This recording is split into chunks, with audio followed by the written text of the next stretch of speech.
Today we are talking about the US history in short. Even if the United States of America emerged as an independent country after 1776 and recognized in 1783, the history of these lands is deeper than that. Thousands of years ago, the first people settled in American continent. It is not exactly known how the Native American first settled in these territories. But the theory says that people migrated from Eurasia starting 30,000 years ago across the land bridge known as Beringia. This connected Siberia to the North America during the Ice Age. This migration continued until 10,000 years ago. At that time, a glacial period ended and the land bridge became submerged by the rising ocean. The early inhabitants were called the Palo-Americans. In this time, they migrated even deeper in Americas and they formed tribes and nations. They created interesting civilizations, developing their own culture. Among the culture that existed here, we can mention Arena culture, Iroquois culture, Coles Creek culture, Fabolian culture, and Mississippian culture. But another part of today, the United States has an interesting and a different history. Speaking about Hawaii, this island was inhabited until the 1st century AD. Native development started with the settlement of the Polynesian people between the 1st and the 10th centuries. Starting in the 15th century, European colonization began. In 1492, a Spanish expedition headed by the Italian explorer Christopher Columbus sailed west to find a new trade route to the far east, but landed in what came to be known to the European as the New World. After this event, in the next decades, more and more ships sailed west to establish colonies and trade posts. The Spaniards began building their American empire using islands such as Cuba, Puerto Rico, and Hispaniola as bases. They expanded hugely. France founded colonies in the eastern North America, a number of Caribbean islands, and small coastal parts of South America. Portugal colonized Brazil. The eastern seacoast was settled primarily by the English colonists in the 17th century, along with a smaller number of Dutch Swedes. The first successful English colony, Jamestown, was established in 1607 on the James River in Virginia. New wave of settlers arrived in the late 17th century and established commercial agriculture based on tobacco.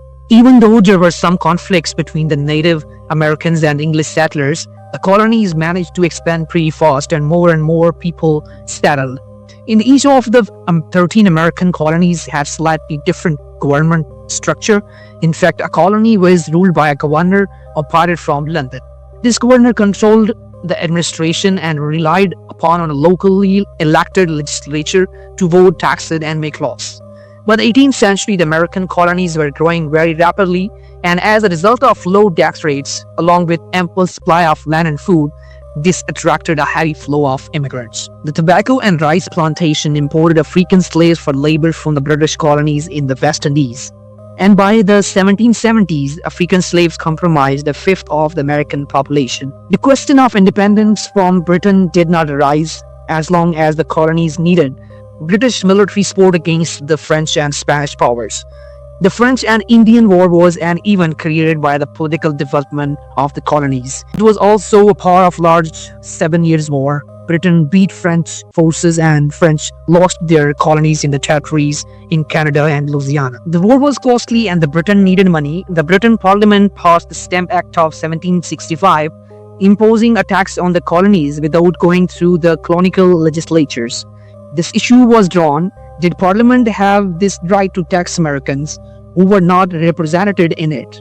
Crying no taxation without representation, the colonists refused to pay the tax as tension escalated in the late 1760s and early 1770. The Boston Tea Party in 1773 was marked as the start of the revolution.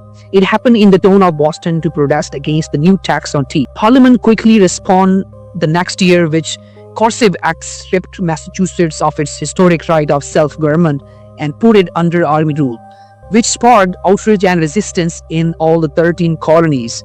Leaders from all the 13 colonies gathered and created the First Continental Congress to coordinate their resistance. The Congress called for a boycott for British to publish a list of its rights and grievances. It was not about independence at that time, but this appeal had no effect. So the Second Continental Congress was created in 1775 in order to organize the defense of the colonies against the British Army. The 13 colonies began a rebellion against British rule in 1775 and proclaimed their independence in 1776 as the United States of America. In the American Revolutionary War in 1775 to 1783, the Americans captured the British invasion army at Saratoga in 1777, secured the new Northwest, and encouraged the French to make a military alliance with the United States. French brought in Spain and in the Netherlands, thus balancing the military and the naval forces on each side as Britain had no allies. General George Washington was an excellent organizer and administrator who worked successfully with the Congress and the state governors, selecting and mentoring his senior officers, supporting and training his troops, and maintaining an idealistic Republican army. The American Revolution was a success, and at the Peace of Paris of 1783, their independence was recognized, and even so, the former colonies gained more than expected. The expansion to the west started incorporating the Meridian lands west of Appalachian Mountains. A deal was made by the United States President Thomas Jefferson in 1803. He bought the Louisiana Territory from France. Initial diplomats sent to France were allowed to spend up to $10 million in order to buy just New Orleans and, if possible, the west bank of Mississippi River.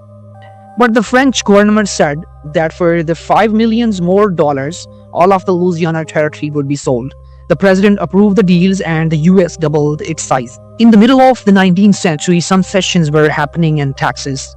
In joining the Union in 1845 and after the war against the Mexican Empire, the United States will take important lands and expand even further. In 1861, after Abraham Lincoln was elected, some states from the South, the Confederation, attacked the rest. The South Revolt was happening due to the controversy over the enslavement of black people.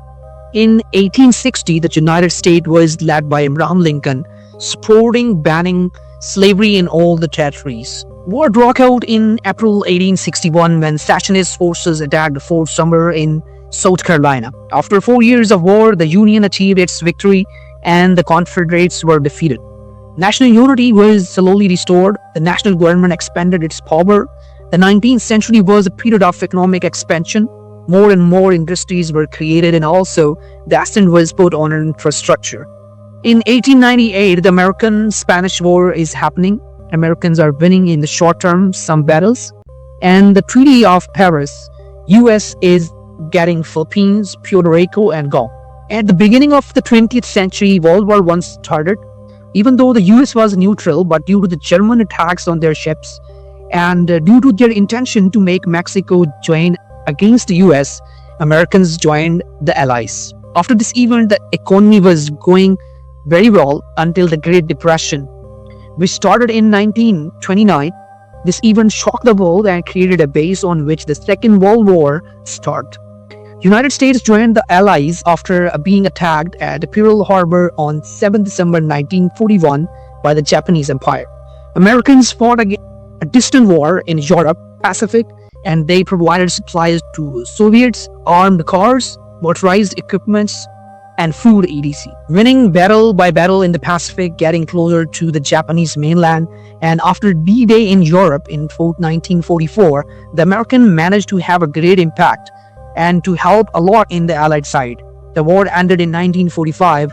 Germany capitulated in May and the Japan in September after the 2 nuclear bombs dropped in Hiroshima and Nagasaki. The United States and the Soviet Union emerged as rival superpowers in aftermath of the World War II. This was a period known as the Cold War. The two countries confronted each other indirectly in the arms race, proxy wars across the world, including the Korean and Vietnam wars and the propaganda campaigns. The purpose of this was to stop the spread of communism. In 1960s, the wave of civil rights movement started, rights of voting and freedom of movement to African Americans and other racial minorities. The Cold War ended with the collapse of the Soviet Union. After that, the United States has been focusing on the modern conflicts in the Middle East. The beginning of the 21st century saw the September 11th attacks carried out by Al-Qaeda in 2001, which was later followed by the wars of Iraq and Afghanistan. In 2008, United States had its worst economic crisis since the Great Depression, and now the world knows the United States of America as a superpower. Thank you for watching. Don't forget to like and subscribe our channel for more informative videos.